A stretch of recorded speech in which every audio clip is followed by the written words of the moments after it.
Hello learners, welcome back to our channel learn with నందు. ఇవాళ క్లాస్లో వర్బ్ అంటే ఏమిటి అనేది తెలుసుకుందాం. వర్బ్స్ని తెలుగులో ఏమంటారు? క్రియలు అని అంటారు.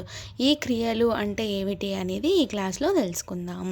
వర్బ్ అంటే క్రియ, వర్బ్కి ప్లూరల్ వర్బ్స్ అవుతుంది. అర్థమైందా లర్నర్స్? వర్బ్ అంటే క్రియ అంటే సింగులర్ అవుతుంది, వర్బ్స్ అనేది ప్లూరల్ అవుతుంది వర్బ్కు. వర్బ్స్ అంటే క్రియలు అని అర్థము. అసలు ఈ వర్బ్స్ అంటే ఏమిటి అని అంటే క్రియలు అంటే పనులు అని అర్థం. అర్థమైందా లర్నర్స్? క్రియలు అంటే పనులు అని అర్థం. వర్బ్స్ ఈజ్ నథింగ్ బట్ పనులు అని అర్థం. అర్థమైందా లర్నర్స్?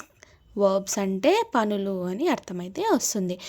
ఉదయం లేచినప్పటి నుండి రాత్రి పడుకునేంత వరకు మనకు తెలియకుండానే మనం ఎన్నో పనులు చేస్తూ ఉంటాం కదా.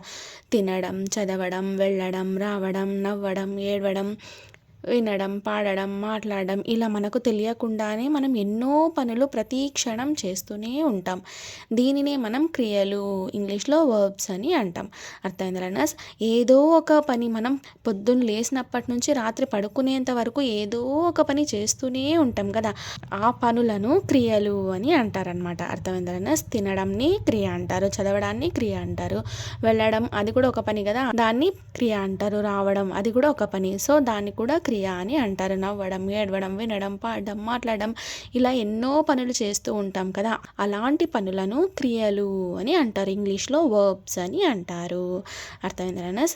దీనినే మనం క్రియలు అని అంటాము. ఇంగ్లీష్లో మనం ఏదైనా మాట్లాడాలంటే వర్బ్ అంటే క్రియ లేకుండా తెలియకుండా మాట్లాడలేము. ఇంగ్లీష్లో మనం ఏదైనా మాట్లాడాలి అంటే, ఇంగ్లీష్లో ఏదైనా ఒక సెంటెన్స్, ఏదైనా ఒక వాక్యం మాట్లాడాలి అని అంటే వర్బ్ అనేది చాలా ఇంపార్టెంట్. ఈ వర్బ్ తెలియకుండా మాట్లాడలేము.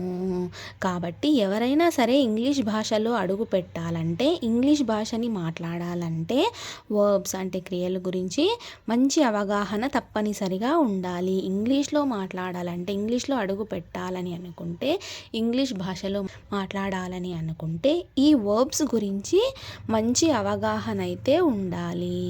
అర్థమైందా? ఒక మాటలో చెప్పాలంటే గుండె లేకుండా మనిషి లేడు, వర్బ్స్ లేకుండా వాక్యమే లేదు. అర్థమైందా? మన హ్యూమన్కి, మన మనుషులకి గుండె ఎలాంటి ఇంపార్టెన్స్ ఇస్తుందో సేమ్ అదేవిధంగా సెంటెన్స్కు వర్బ్స్ అనేవి కూడా అంత ఇంపార్టెంట్. వాక్యంలో వర్బ్ లేకుండా ఉండదు. అదేవిధంగా మనిషిలో కూడా గుండె లేకుండా ఉండలేడు. కాబట్టి సో గుండె మనిషికి ఎంత ఇంపార్టెంటో వాక్యంకి, సెంటెన్స్కి కూడా వర్బ్స్ అనేవి అంత ఇంపార్టెంట్. అర్థమైందా? Verb is the heart of the sentence. Verb is the heart of the sentence.